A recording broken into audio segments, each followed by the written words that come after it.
ज्ञानराधा बँकेच्या ठेवीदारांनी चक्क उपोषण स्थळीच संसार थाटलाय। जालना जिल्ह्यातल्या अंबड शहरात ज्ञानराधा मल्टीस्टेट पतसंस्थेची शाखा असून मागील 6 महिन्यांपासून ती बंद पडलेली आहे। त्यामुळे अनेक ठेवीदारांच्या ठेवी पतसंस्थेत अडकून पडल्यात। त्या ठेवी परत मिळवाव्यात यासाठी ज्ञानराधा मल्टीस्टेटचे ठेवीदार अंबड तहसीलदार कार्यालयासमोर 12 फेब्रुवारीपासून धरणे आंदोलन आणि आमरण उपोषण करतायत। मात्र मागील 40 दिवसांपासून सुरू असलेल्या उपोषणाकडे प्रशासन दुर्लक्ष करत असून अद्याप कारवाई करण्यास तयार नाहीये। त्यामुळे संतप्त ठेवीदारांनी उपोषण स्थळी स्वयंपाकाचं साहित्य आणून संसार थाटलाय।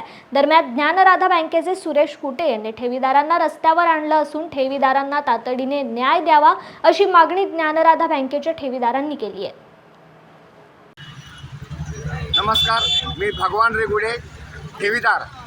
गेल्या 12 फेब्रुवारीपासून ज्ञानराधा बँकेचे ठेवीदारांचं या ठिकाणी उपोषण आणि धरणे आंदोलन सुरू आहे। गेल्या 6 महिन्यापासून ज्ञानराधा बँक बंद आहे।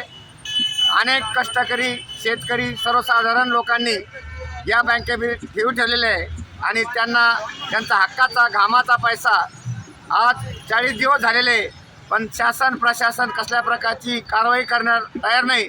आणि म्हणून आज सर्व ठेवीदारांनी अशा प्रकारचा निर्णय घेतलेला आहे की जे उपोषण करते त्यांना जे या ठिकाणी धरणे आंदोलन करते ते घरी जाणार नाही। आणि आज त्यांनी या ठिकाणी स्वयंपाकाचं साहित्य आणलं आणि इथं संसार थाटलेला आहे। सर्वसाधारण ठेवीदार या ठिकाणी या ज्ञानराधा बँकेचे सुरेश कोटे यांनी रस्त्यावर आणलेलं आहे। तरी शासनाने या ठिकाणी दखल घ्यावी प्रशासनाने आणि सर्व ताबडतोब न्याय द्यावा ही नम्र विनंती।